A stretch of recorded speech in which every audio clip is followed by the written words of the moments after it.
everybody, and welcome to episode number 40 of Hot for Teacher.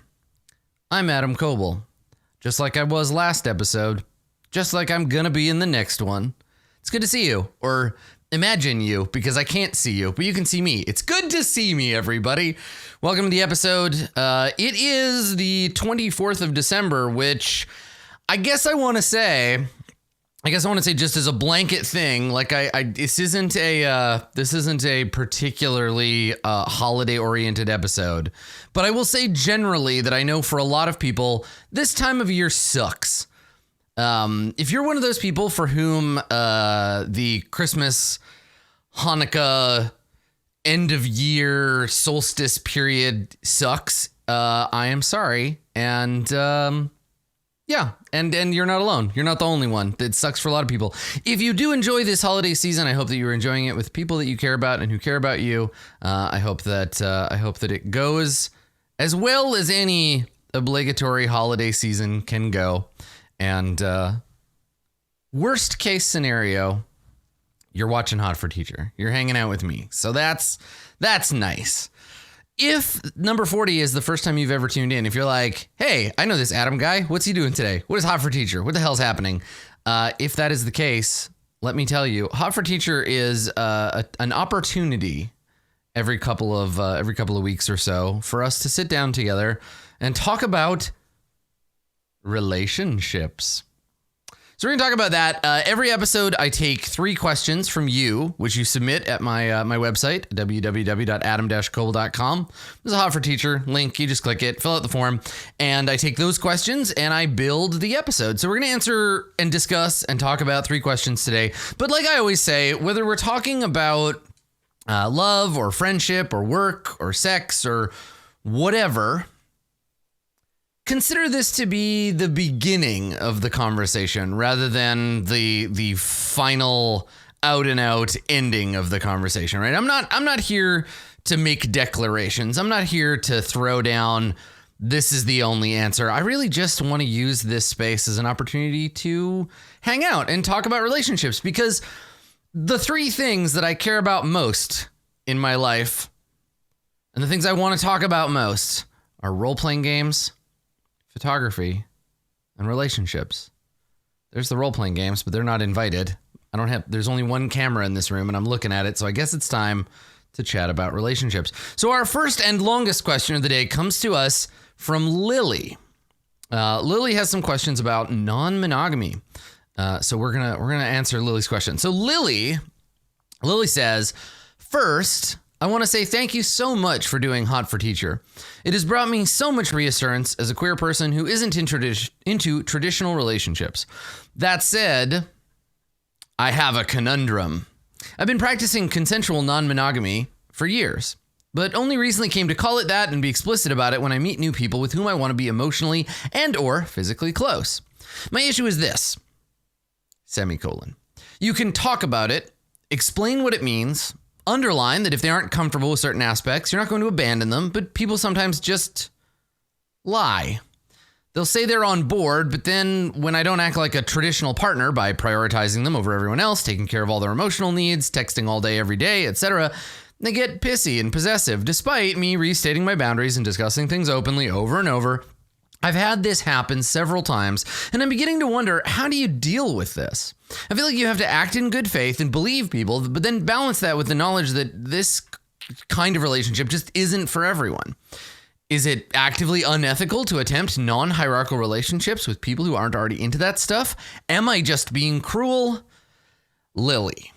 So first of all, Lily, what a lovely name. I really like when people are named after things. I like people that I have a very normal, boring ass human name, but it's cool when people have names like Lily or Cobra. Anyway, Lily, I think this is the thing. Whenever you are trying something new or different with someone, there is going to be some degree of discomfort or trickiness that ends up being a part of it, right? For most of us, our recent and familial memory is caught up in a lot of monogamy stories, right? We exist in a media environment where monogamy is the norm. We exist in predominantly a cultural environment where variations of monogamy are a norm. There is a way that things are done relationship-wise. Now, this will vary, right? This will vary depending on your culture, right? Some people's culture is going to be different than others. That's a given.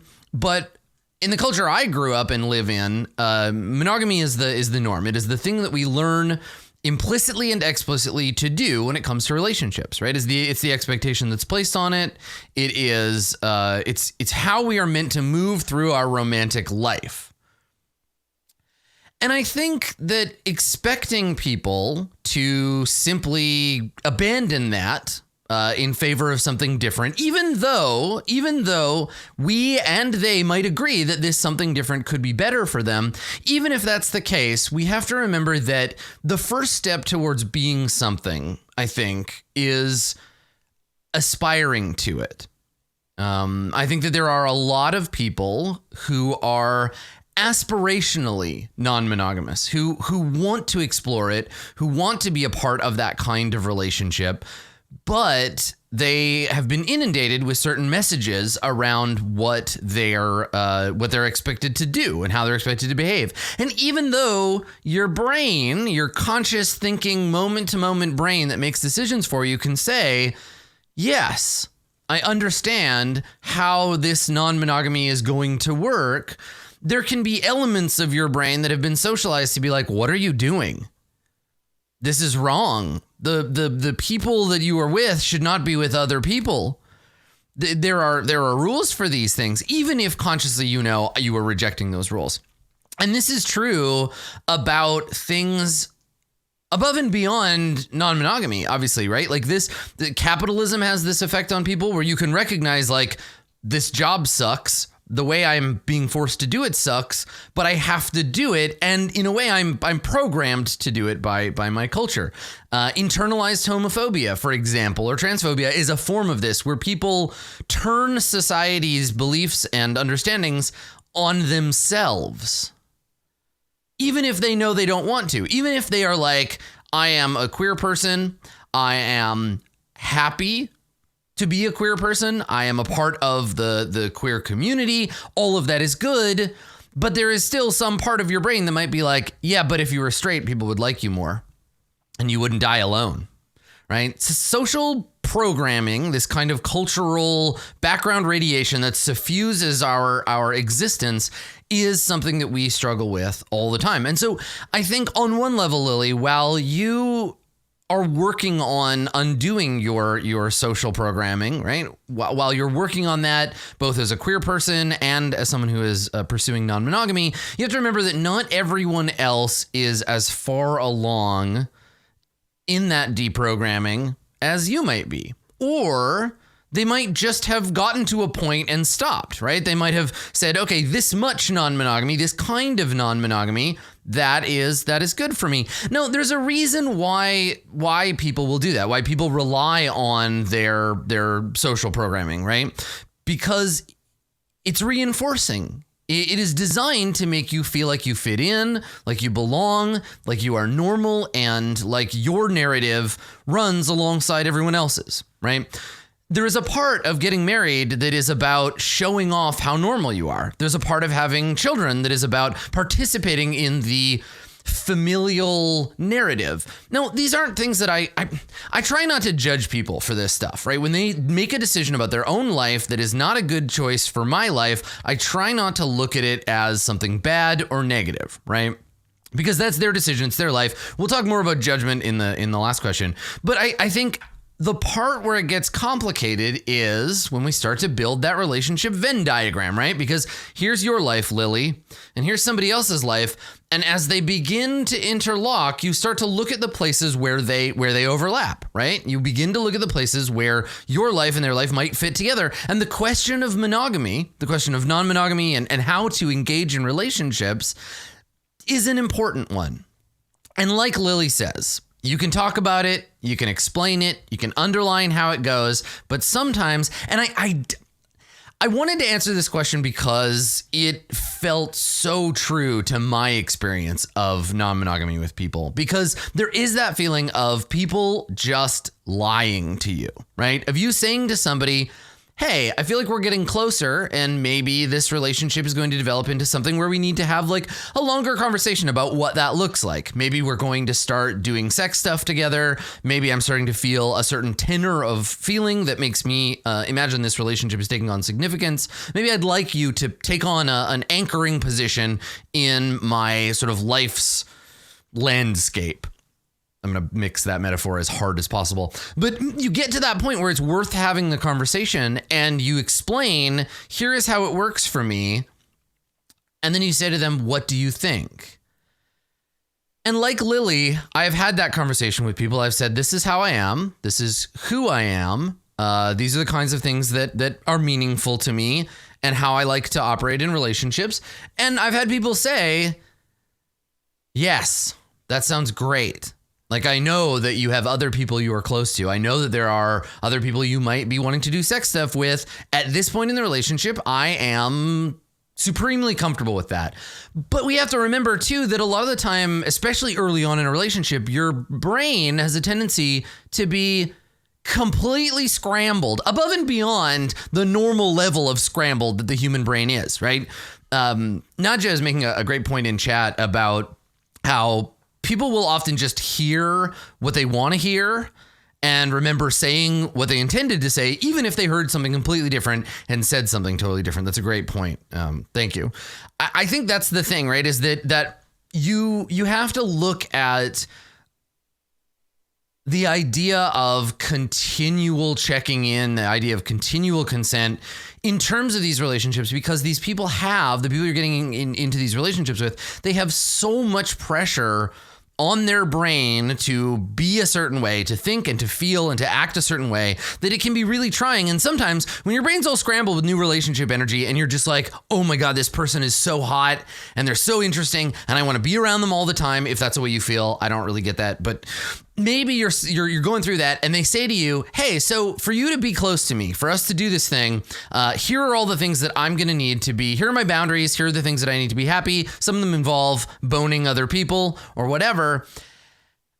And they'll just nod and be like, yes, I want you so bad. That's all, like, yeah, sure, that's fine. You whatever you need, just please hang around with me, right? Please don't leave. Please don't go away. And that's it's not even really their fault to a degree, because I think that you have to acknowledge that sometimes people don't know what they're getting into.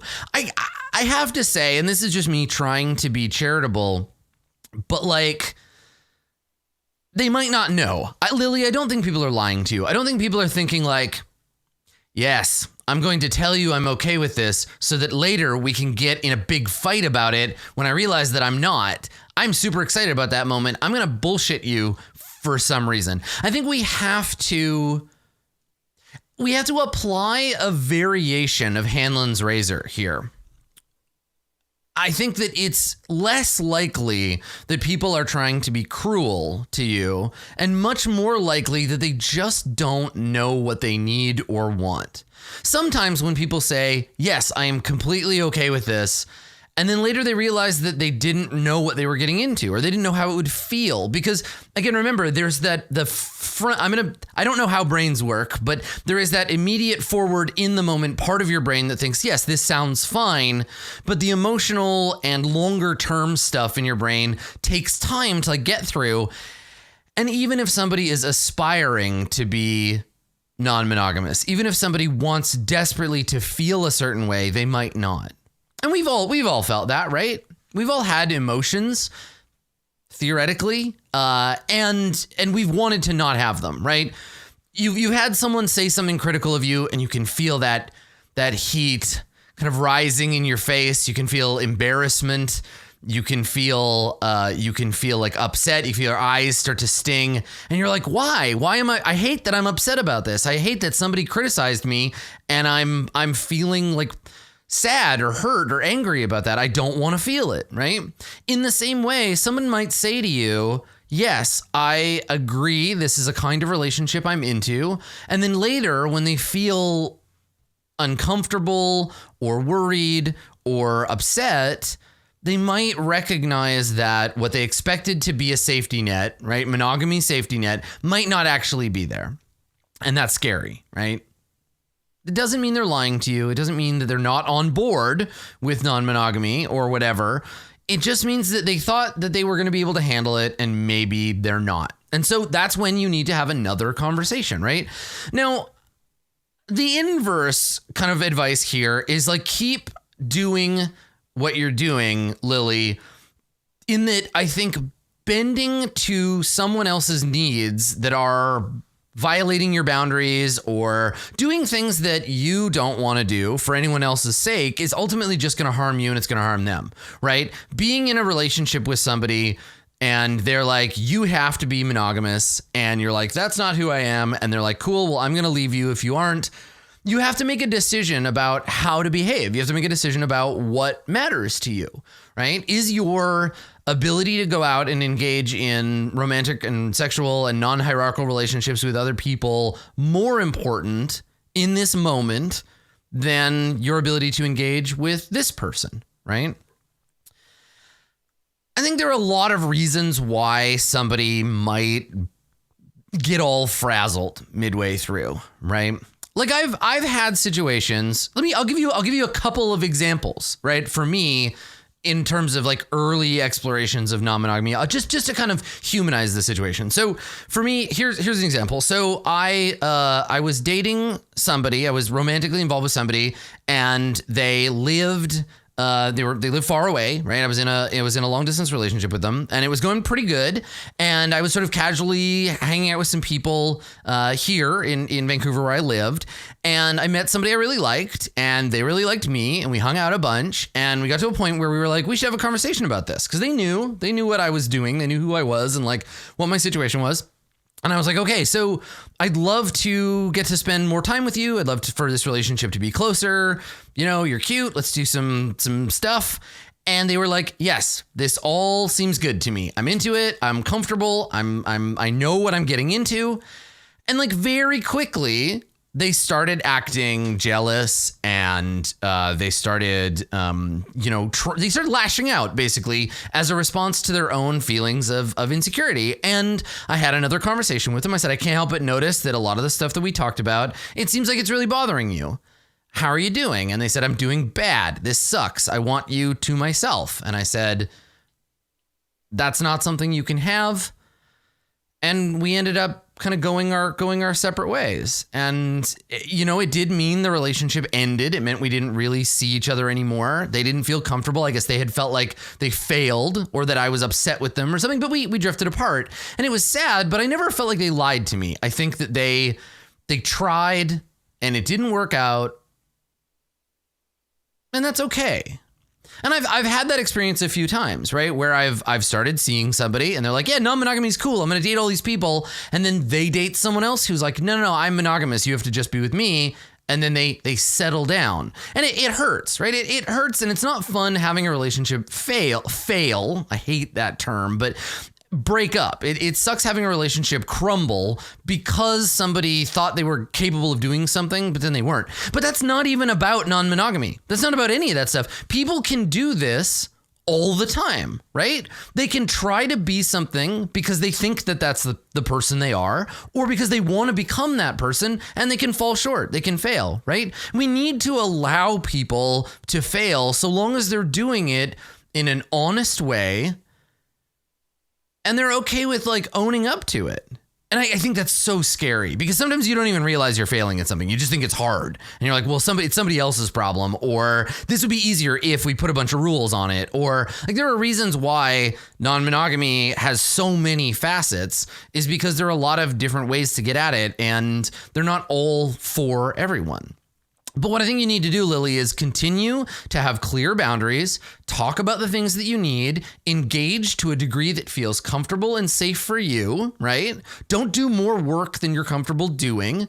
Meet people where they're at. But remember, you have more experience than they do, with non-monogamy, right? You are bringing something new to the table, and it is your responsibility, I believe, and this is how I go about things in my life, and maybe this will be helpful for you. It's your responsibility to recognize you are introducing something to their life that they have never experienced before, right?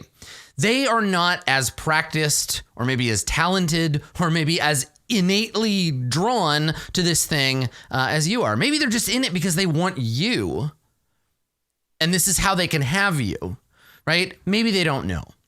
And so I think that you kind of have to give people room to be like, this isn't working. In the same way that you would expect them to listen if you said that to them too, right? So, yeah. Acting in good faith, believing people, recognizing that people's minds and hearts change, recognizing that sometimes people want to be a certain way and they're not, right? But they're aspiring to it, and that maybe they'll fall short, right? Recognize that those things might happen. I know that it feels like it's a pattern. I know that it feels like it's happened over and over. And honestly, it's going to keep happening. You're doing something that people don't have experience with. In the same way, you're going to have to keep coming out your whole life. This is something that will be, for your entire lifetime, abnormal, right? And I don't mean that in a judgmental sense. I mean, not the norm. And you can surround yourself with people that have experience and practice. You can only date people who have already gone through this early process, right? But that's going to reduce your dating pool. It's going to reduce the number of people you can be around. I don't think that it's actively unethical to attempt non-hierarchical relationships with people who aren't already into it, because if that were the case, ideology could not spread, right? If we were not allowed to try and engage people in something new, then that thing would never spread. It would never become something more than just the weird way one person has relationships, right? So I don't think it's actively unethical, but you got to recognize you're playing it on hard mode. You're both acting as teacher and as partner, and that can create all kinds of complex situations, which is like completely fine, right? Like that's a situation in which you will have to operate under a certain kind of behavior. You'd find, I imagine, Lily, if you got involved with somebody who's already non-monogamous identifying, you'd find it very different. And you could try that if this whole dating noobs thing isn't working for you. But don't think of it as people lying to you. I've been in this position. I've felt angry about this myself. Don't think of it as people being dishonest. Don't think of it as people being shitty on purpose. Assume that they just don't know what they're doing. And remember that you haven't always known what you were doing either, right? We all need to treat each other with a degree of understanding around this stuff and try not to see this uncertainty as disingenuous behavior or cruelty, right? So yeah, I mean, you can do it. It takes patience, but we're out here in the fucking weeds, kids. Like there's no map for this territory. People have tried, right? There are books, right? There are we got The Ethical Slut, we got Opening Up, we got a bunch of other books, and even them, they're out of date. People think about these things differently. They don't address intersectionality. There's continuous kind of updating of these things, but we're out here in the weeds, and that's cool. That's an okay place to be. It just means it's a bit of an adventure, right? We're in uncharted territory, and you need to work with the party you have joined to make that map. And now this is an office hours question. So I think in conclusion, give people room to change, but don't bend when it doesn't feel right to you, right? Be the queer, non-monogamous person that you are, but try to let other people be who they are, even if they don't exactly know who that is. Because, God, can you imagine a world where we aren't allowed to be uncertain about our identity? Like, can you imagine just having to be like, yep, you have to decide who you are. There is no flexibility here. You just need to make a decision now, and you will never be allowed to change it. Can you imagine? What a miserable experience that would be. So let's encourage people to learn. Let's encourage people to experiment. Let's try to help people through that, but let's not do it at the cost of our own well-being. All right? Good luck, Lily. Seriously, I think I feel for you. I feel for you so deeply. Yeah.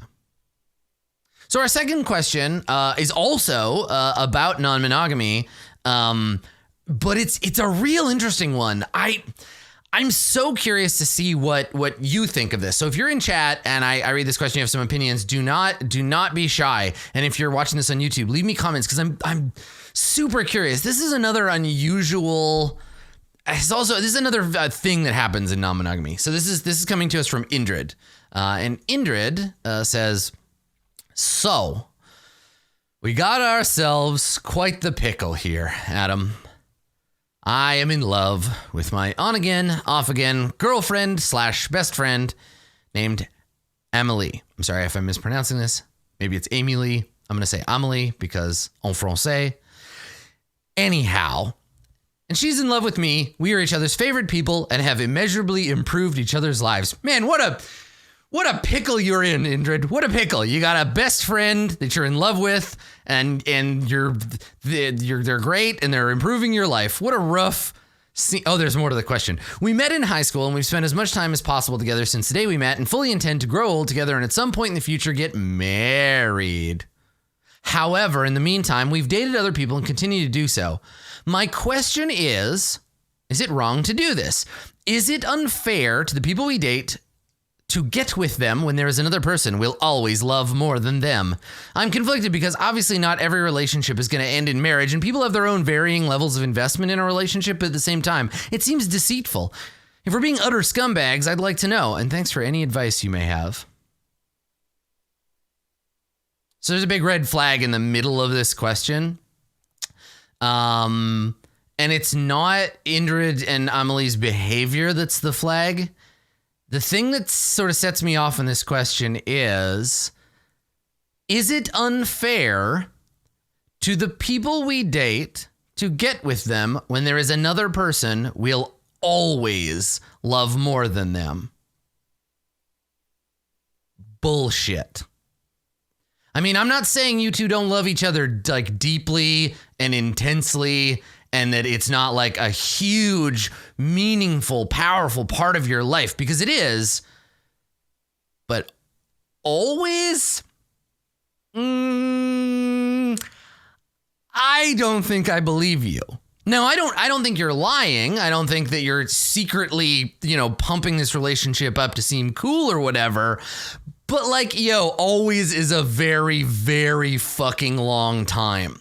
So what I'm going to suggest, my thought here is you're really intensely focused on this relationship, and that's cool. It's really nice to have a relationship that is good and it's comfortable and it fills your life with light and glory, but don't think about it like some divine, godlike, fucking Platonic ideal of a relationship. I would love it if you could just go out back of your house, right?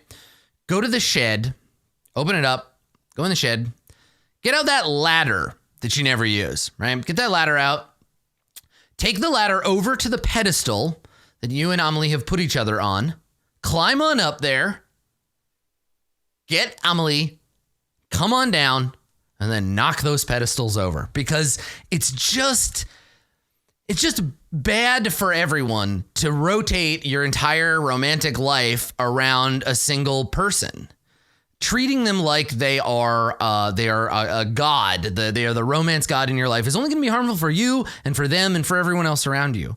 It's much, much better to treat people like human beings, right? To treat them like people that you care about, treat the relationship like something you value. All of that is good. But I think you're sort of dehumanizing each other a little bit, and that's worrying to me. It's worrying to me that you have this relationship that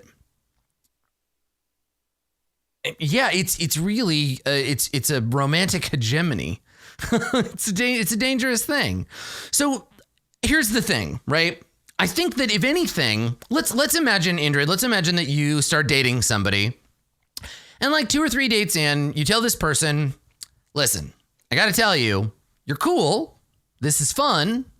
I'd like to mash our parts together. That might be cool. But I have to tell you, I'll never love you as much as Amelie. She's perfect. I love her so much. We're going to get married. I'm never going to love you that much. Just not possible. I love her the most. That's it. Right? If somebody told me that, I would probably be like, well, okay, thank you for telling me. I guess I'm going to reassess how I interact with you. And I would definitely change the way I think about you. So I think what you're doing here is a disservice to yourself and to your chances of engaging in open and meaningful, honest relationships with people. I think that you're operating under the false concept that you and Amelie will be in love forever. You'll never change so much that you won't be in love. And you've essentially shackled yourself to this person in terms of limiting your capacity, right? You're going to judge every other relationship in your life against beloved Amelie, and you're going to force Amelie to continue to be some kind of like divine love goddess, because what if she changes her mind? What if she feels like less intense about you? You've already bought in forever and ever.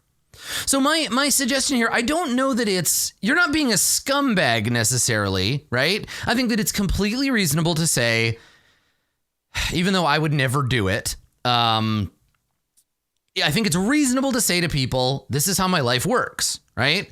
This is my girlfriend, best friend. We're in love.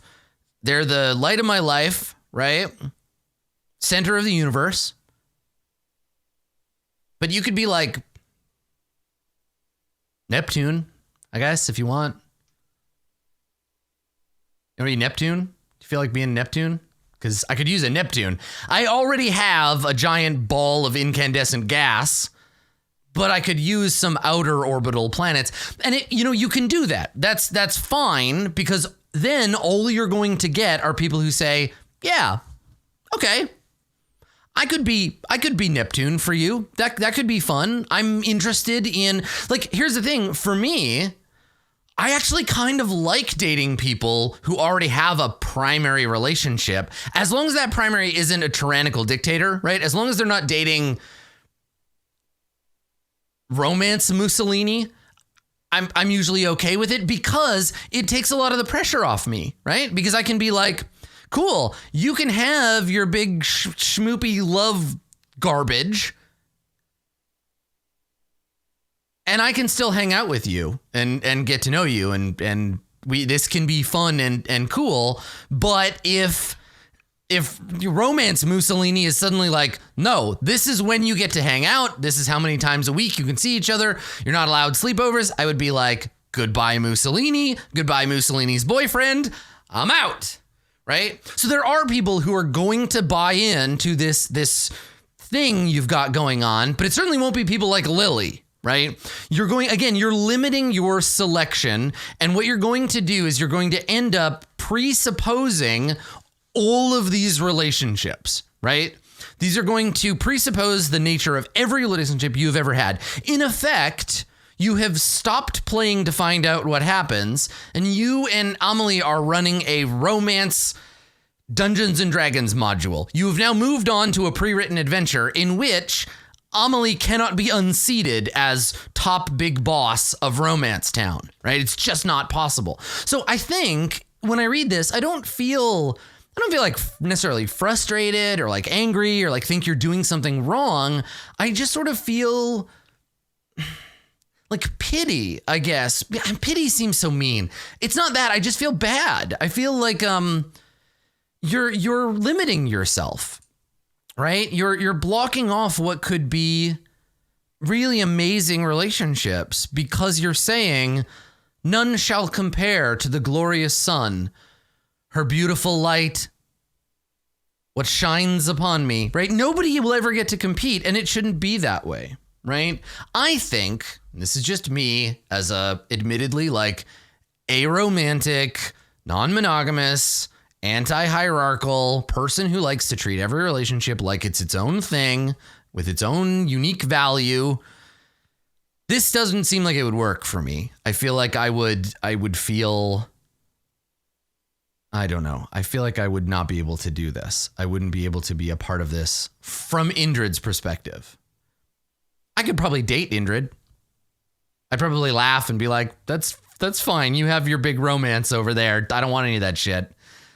That might work for me, but this sort of totalitarian romance model doesn't work for everybody.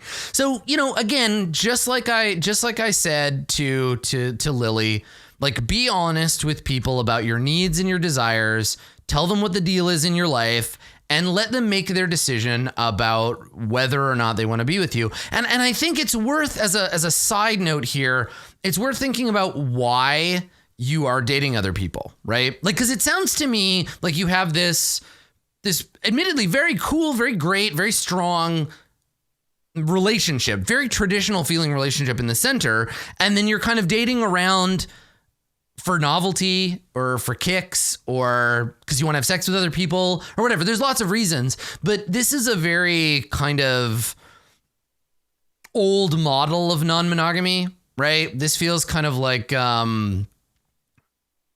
kind of feel like swingers, right? You're not in it for love, but like occasionally you want to bang other people. I'm not sure what your motivations for dating other people are, but let them know kind of what parts of you are available. Let them know how much you can give and be honest about that. Because really, you're asking a lot of people. I don't think you're being a scumbag, but you got to recognize you are demanding a lot. You're putting a big ceiling on this relationship that you're starting with someone new, right? This date. You're telling them, I'm sorry, it doesn't matter how much you like me or how much you care about me or how much effort you put in, you will never, ever ascend above this level, right? You are limited to third level because I'm basically taken, but I'm going to fool around. So you're not ever going to be worth that much. But I got to say, Indrid, if I had to imagine knowing what I know about humans, I don't think this is going to go the way you think it is. I know that you imagine this situation to be you and Amelie forever, and you're dating other people, but it's casual. It's no big deal. Maybe you like do sex stuff with them, maybe every once in a while, but your relationship with Amelie is the thing. And you get married, and maybe you have kids, you move in together, get old, you die. It's a beautiful life. And your dates come and go from your life, but they never really stick around because how could they? Because your life is about this one person, right? That's what you imagine, I think, based on this question, based on like the 2 paragraphs you sent me. I might be wrong, but based on this, that's what I think it seems like you're imagining.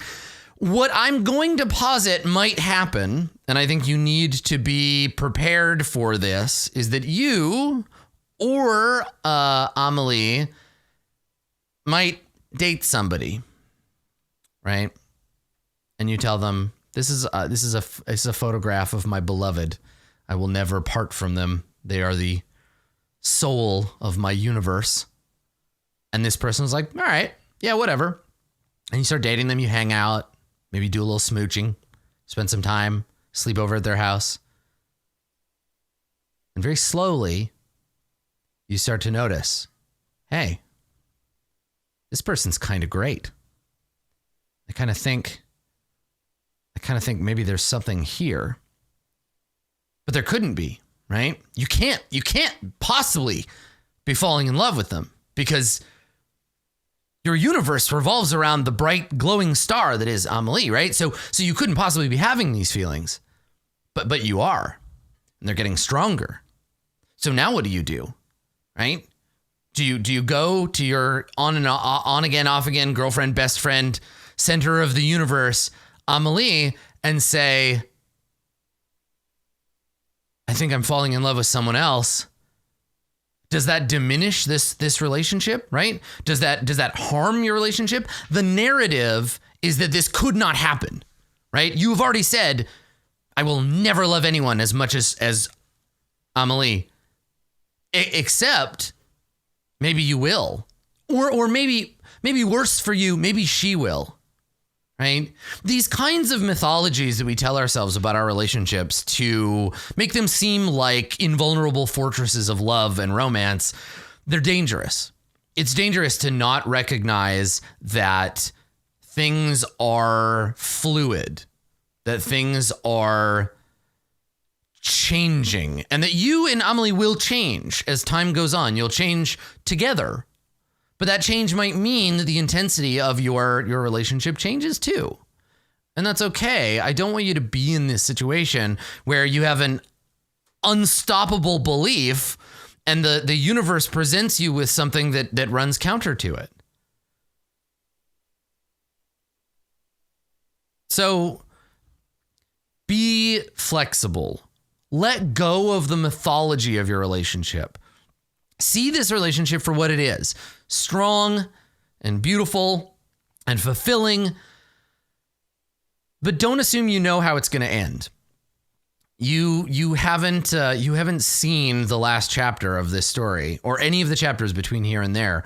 So invest instead in curiosity, right? About this relationship.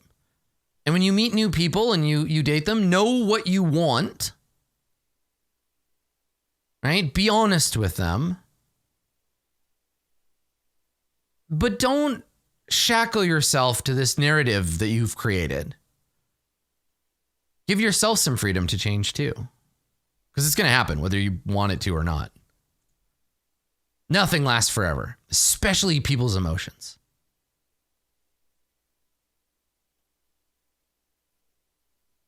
Now the thing is, again, like, and this is a great point Outro made in chat, like I'm literally, Indrid, I'm only able to answer the question based on the information you gave me. So if you're listening to this and you're like, damn, Adam, you're going in on this one, it's only because I'm concerned and I don't want you to limit yourself. I want you to have the best possible life. I don't care about Amelie. I don't care about the people you're dating. I care about you, Indrid, because you're the one that reached out to me. So this advice is me trying to help you think about the question you asked me. I'm trying to turn it back to you, right? Don't jump to the end of the story. It's a great point. So I just want you to think about it. And if you're like, Adam, you have your head up your ass, you don't understand. I probably don't. There's probably a lot of context that I don't have. So yeah, good luck, first of all. And also, like, keep at it, right? Things change, stuff shifts. Don't lock yourself into an ending when you don't have to. It's not how life works, and you should give yourself room to experiment, to find things out. If I had never done that, I would still be trying to be a straight monogamous person and suffering. I would just be sad and upset, and I would be miserable because I didn't give myself a chance to tell my own story. Because I was always worried about fitting into someone else's. And sometimes we can do this to ourselves. Sometimes we can socially condition ourselves. We can say, this is how my life is. This is what my life will be. And nothing else will fit into this narrative. And I don't know, that sucks. Sure, maybe you're a fighter today. But why limit yourself to that? Why not multi-class? Why not try being a warlock? Why not try being a rogue, right? Let your beliefs change. You evolve. That's how it goes. Now, this question, I was going to do 3 questions about non-monogamy, but I really like this one as a like out of left field kind of side swipe question. So this one is from Brad, and Brad has a question about vulnerability. And it's sort of a question about not being a dick to people, which I think is important. So Brad says, Adam, you've talked about the risk involved with vulnerability, including the way we make ourselves open to the judgments of others. From the other side of vulnerability, I see in myself and others the tendency to voice these kinds of hurtful judgments seemingly without thinking.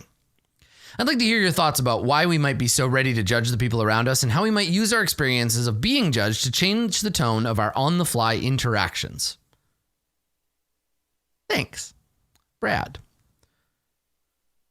So it sounds to me like Brad is feeling maybe a little guilty, a little concerned.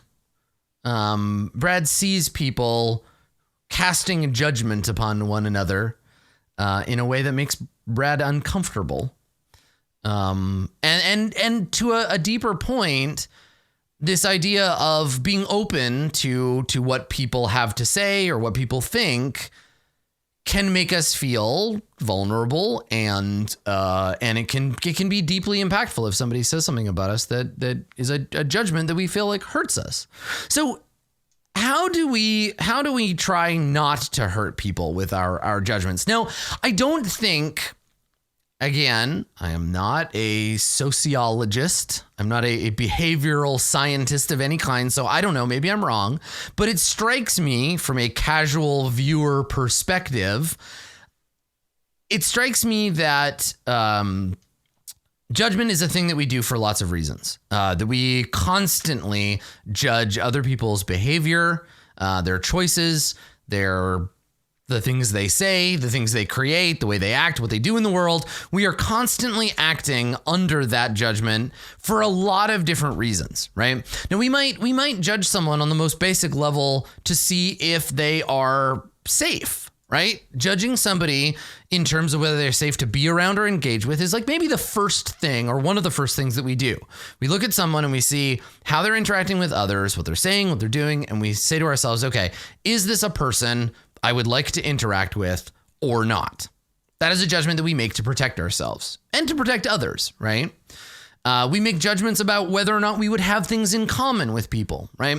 If I interact with someone, say at a party, God forbid, I have a conversation with someone and all they talk about is, let's say, their mortgage.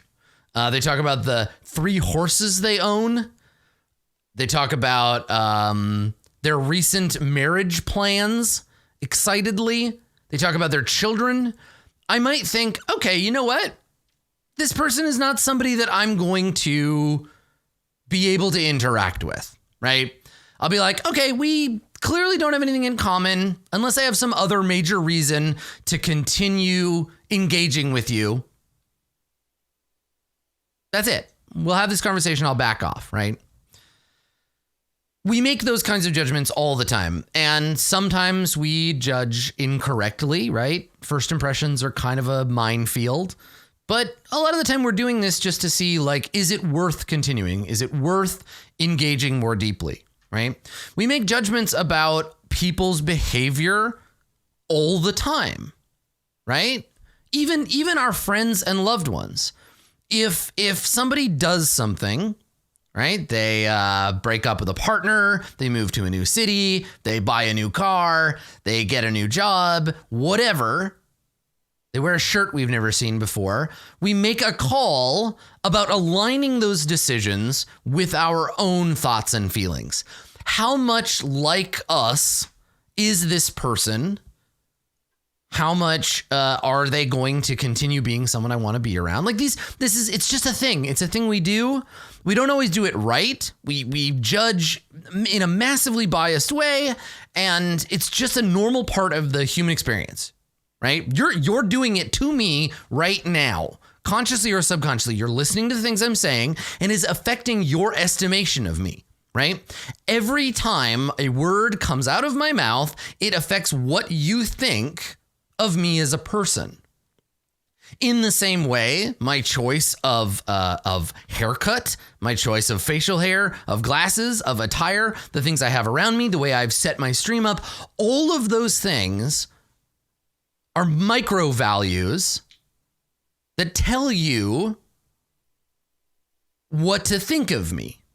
And they're filtered through your own personal priorities, your previous experiences with me, and the things that you need or want, both in the moment and in the longer scale of things. And I think that is something that's very normal. It's a thing that everybody does. Now, Brad isn't asking about how to stop judging people up here, right? It's about how to stop saying judgmental things about people. Right? It's about voicing hurtful judgments without thinking. Now, there is a subset of people who think or believe or feel or whatever that they feel like there is a benefit to being blunt. How many times have you read someone's Twitter bio or their dating profile? Right? Their about me right on their website, and you've seen the phrase "I'm really blunt" or "I have no filter." Right? There's a subset of people who believe that that is a universally good thing. They think that it's socially beneficial to say, okay, to be fair, Adam and Moose, to be fair, if they are literally Emily Blunt, that's not their fault. They can't help it. All right? They literally can't help it. Everyone else, though, James Blunt also can't help it. Everybody else, though, they're accountable. So, I mean, the thing is, like, there is a mythology around the person who sees that as part of their identity, where they're just like, this is just how I am, and I am choosing to make this call, right? I'm choosing to just be this way, and I think that it makes people like me, or I can use it to my social benefit, but I think most of the time those people are just assholes, right? I think that the idea of seeing yourself as honest is better, but honesty needs to be paired with kindness. And knowing when this kind of feedback is asked for. And I guess that's the solution, Brad. If you have a judgment about someone, instead of just vomiting it out on them, why not ask if they're interested in feedback, right? If somebody posts a drawing that they did of, I don't know, Snuffleupagus dressed up like Princess Leia, and you think, my God, what a fucking stupid drawing. What you could do is say, are you looking for feedback about this drawing? Or did you just want to share? And if they're like, I'm just sharing, it's just a goof, you could be, that's it. Just suck it up. Don't say anything. Keep your criticism to yourself. But if they're like, oh yeah, I totally posted it because I want people's feedback, then you could say, the subject matter makes me very uncomfortable. I don't like seeing Snuffleupagus dressed in this fashion. It makes me feel weird. That is my feedback, right? You invite, they've invited that feedback. I think a lot of the time those people who consider themselves to be like blunt or have no filter, they're just using it as an excuse to just say the first thing that comes to mind without worrying about it, right? To be like, oh my God, this drawing's gross. And then someone's like, oh, I really liked it. I was very proud of it. And you're like, well, what can I say? I'm just an honest guy, just saying what's on my mind. I don't know, just like your drawing grosses me out. It makes my genitals shrivel up in a way I have never experienced before. And also, your line work blows. Whoop, just an honest guy, just being honest. I don't know what you want from me. Should I lie to you? I don't want to be dishonest. I'm just a blunt dude. That's how it is. Don't be that guy. Don't do that. We don't want that, right? It's not a thing. It's not funny. It's not cute. It's not good. It's just like, you're not... I don't think Brad is doing this. To be fair to Brad, this is not Brad. I'm not doing a Brad impression. Brad obviously cares about that and doesn't want to hurt people. I think brutal honesty is I will say it's a traditionally masculine way of disclaiming responsibility for your own behavior and just kind of being like a piece of shit. And there are people who mythologize this. People who be like, yeah, look at that guy. He's telling it like it is. Ha ha. Right? It's not. It's better to be honest and kind than it is to be judgmental and filterless. Now there is a side note here that I wanna spiral out. There's a little bit of a side note that I think is important to recognize, is that I am talking about this from a very purely neurotypical perspective. I'm saying all of this stuff applies to people who are fundamentally neurotypical because if you are not neurotypical, this is a completely different question for you, right? Because sometimes this is not simply a thing that you get to make a decision about. Sometimes maybe you have autism, right? Maybe you're autistic. Maybe that is something that is affecting the way that you communicate with people. I'm acknowledging that I'm not like specifically addressing that. I'm acknowledging there's a gap in this answer that doesn't really address that. And those like people with those kinds of challenges or expected challenges, they have different things that they can do to work through that stuff. And I don't have the expertise to offer that kind of advice, right? But for Brad, who I am going to presume is neurotypical because Brad hasn't expressed to me otherwise, I think the thing is, Brad, is just like knowing when your judgment is asked for. Like, okay, so if I post a selfie on Twitter, my expectation is that people might say casual things about it. They might be like, nice cardigan, Adam. Or like, hey, I like the way you frame the shot. Or maybe they won't say anything. Maybe they just pass it by. I don't expect strangers to be like, I noticed something that I think is like bringing your look down, right? They're like, Adam, you need to pluck your eyebrows, right? Random strangers, they don't have my permission to judge me in that way, right? Being vulnerable, being open to people, sharing yourself doesn't mean you have to endure bullshit from people who haven't earned it.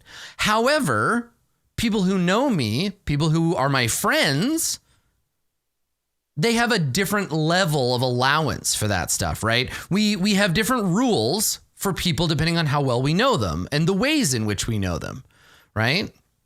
So there are people who they're allowed to be more honest with me. They're allowed to be more judgmental because I trust them, because I know that they're doing it because they care about me, not because they just think that they are entitled to make statements, right?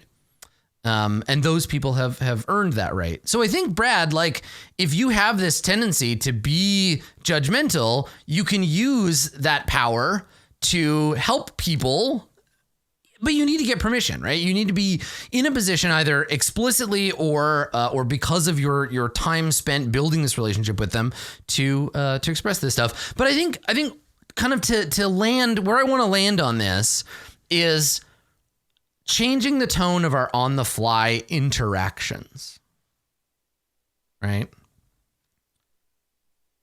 Because it is about tone. There's a big difference between being brutally honest and trying to help people.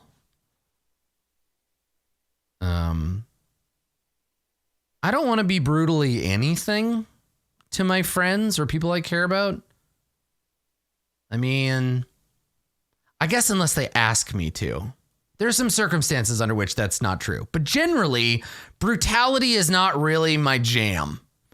I like to be kind to people. I'm kind of, I don't know, of the mind that I think it's good to be like gentle with them. I think people need that stuff. And to your point, Dave, Dungeons and Dragons doesn't count. And also, I know that, I hope this doesn't make you uncomfortable. In this circumstance, Dave, you like it rough. It's Dungeons and Dragons. You want me to beat you up. That's how it goes. So you can prove how tough you are. It's because I know that, right? So it's circumstantial. It's about knowing the kinds of interactions you can and can't have with people based on your relationship with them. And generally, if they're a stranger, lean way into the side of kindness, because honestly, and I guess this is the message here. It's brutal to begin with. Life is a pummeling series of obnoxious shit that continues to happen to us from the moment we're born until the moment we die, and we really don't need other people increasing the level of horseshit brutality in our life. So you will never lose anything by leaning slightly further into being kind than leaning into being cruel. Cruelty and brutality do not benefit anyone out the gate. It's not helpful. So when you feel like you want to judge someone for something, I think internalizing that judgment is safe and smart and good. I think that we should judge people inside, right? This is how we get things like whisper networks that protect people from abusive people who can't be called out publicly, right? That is a form of protective judgment. To a degree, gossip works in similar ways, right? Where you're talking about someone in a judgmental way to disseminate information so that everybody can operate from the same position. Now, those things can be used dangerously as well, right? Gossip and judgment and talking about people outside of like directly addressing them can also be bad. So you have to be careful about how that works and why you're doing it, right? There's a big difference between being like, I saw this person saying something that I think indicates they might be dangerous to be around. That's different than being like, I think this person is, I don't know, they have bad fashion sense. Let's all make fun of their shirt, right? Those are very different. So I think that judgment is a thing that is valuable and useful to us. It's a way we know whether or not we want to interact with people. It's a way we want to know how to interact with them. It's a way to protect ourselves and to build relationships with people who are worth building relationships with. But when it comes to voicing your judgment to other people, lean into kindness, lean into consent, make sure that this is an appropriate interaction. 9 times out of 10, people don't want your judgment. They don't care. They don't want to hear what you think of their new shirt or their haircut or their relationship choices. But if they come to you and they ask, that's different. Honestly, it's just like any other thing in a relationship, right? It's just the same as like hugging people. Ask if they want to be hugged, because sometimes a hug is great and helpful and feels good, and other times a hug sucks and you don't want it and you're like, it's the worst thing and you just can't wait until it's over. So talk to people about that. Understand what they need and how it fits into your relationship, and then do that. Which I know seems like I'm just being really like simple about this, but I think that's the main thing, right? Be kind, have permission. So hopefully that helps. Thank you, Brad. Thank you, Indrid. Thank you, Lily, for your questions today. If you have questions, you want me to talk about topics relationship-wise that we should get into, hit up my website, www.adam-koebel.com. Click on Hot for Teacher. I need to take another like smoldery photo for that page. I think I need to update it. I think it might be time. Maybe that'll be my New Year's gift to people filling out that form. So go to the website, fill out the form, ask your question, submit your topic, and we will discuss it on a future episode. This has been episode number 40 of Hot for Teacher. Thanks for coming, everybody. Have a good rest of the winter, and we'll see you next time. Bye, everybody.